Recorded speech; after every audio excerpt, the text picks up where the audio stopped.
But it's funny how we're going from Chris Paul, Kyle Lowry, and then we go into number 10 here, and Atlanta fans are gonna hate us because we put a guy who went 29-9. I repeat, 29-9. I'm not even putting the points on there because I don't want to make it sound worse. Because we have Trae Young here at number 10. Sorry, Hawks fans. There's just a lot of good point guards. It is what it is.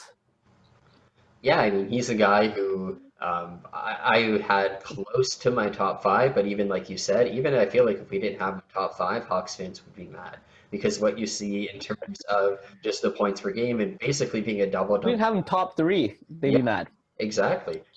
And the reality is, though, as good as Trae Young is, before we go back to the season he's going to have, the reality is the Hawks relied on him so much and it didn't convert into anything. And that's why he is so low on this, where he might have been a guy who was third in value added, but he had the worst defensive real plus minus of point guards by a point and a half. Like that's a guy. Wasn't even close. Exactly. That's a guy who just had the best offensive real plus minus, but again, his defensive real plus minus, like a guy like Colin Sexton, we spoke about the exact same thing, where clearly their defense is just such a huge lacking point that it hurts them substantially. And not only that, he had almost 5 turnovers per game. I understand that most top players do average between 3 to 4. This guy had almost 5. Like he doesn't take care of the ball. He willingly just does showtime passes for the sake of just trying to make a highlight.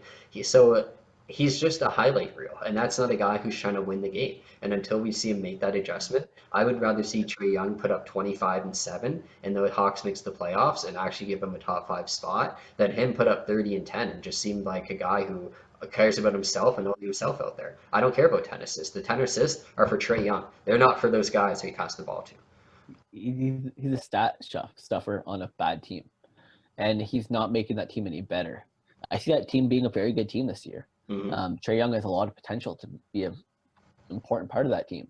But Trae Young is the type of player that all the other point guards in the league, whenever they go to play an Atlanta Hawks game, whether it's in Atlanta, whether it's in whoever's team's home court, and that point guard is, say they're going through a slump, and they see Atlanta in the schedule, and they're coming up tomorrow, they're going, wow, I'm pumped there, because I'm going to go and carry up Trae Young. Everyone has career games against Trae Young. Like, Lillard must be just foaming at the mouth to be able to play him. Just because you're going to blow by him. You know he's going to miss defense. They're going to have to be forced to play help defense, which is going to open somebody else up, which in turn is going to open the original player up because they're going to be scrambling. And let's be honest, Trae Young is not good on a defensive scramble. He's not, like we're talking earlier about Chris Paul, Kyle Lowry being a defensive coordinator, being the player that really needs to put the team in the right spot to be effective. Trae Young needs a player to put him in the right spot because he's not doing it by himself. Yeah, and I mean, if we look at a team, I would say last year, like OKC, where a guy like Dennis Schroeder, who had a really good year, and he used to be the Atlanta Hawk point guards before Trae Young. If they had Dennis Schroeder nowadays, who really made up for that huge lack of Trae Young's defensive ability, and was able to kind of calm the team down sometimes, I think they'd actually be a pretty close to already playoff team. But because it's out Trae Young out there 35 minutes per game, just doing Trae Young, it really hurts them. Um, we could sit here and say, again, obviously a great scorer. We can't take that away from him. One of the best in terms of not being shy to put up the ball. One of the best at getting to the free throw line. But I mean, he's not that efficient in reality. He's not a guy who shoots 40% from the three. He takes a lot of deep threes. He wants to be Steph Curry, and he's not. He shoots still very well. He's still a very good shooter, but he's not as good as a guy who shoots as often as he should, you would hope is. Again, when he has so many other good pieces around him too. He just needs to it'll, work everyone in there a lot it'll more. be better next year. Yeah, we have to hope so. I mean, we Yeah. only have him 10, so I would even say maybe in a way we're assuming that next year is going to be similar. Maybe we're thinking it's probably going to take a couple more years to Trae Young to actually mature, and then we can start talking about a top five point guard. But right now, as a player, he's very immature. Offensively, that like I say, he puts up a lot of deep threes, and he can score. He still gets you 30 and 10 regularly. He pretty much averaged it, so Yep. he still does put the basket in the net.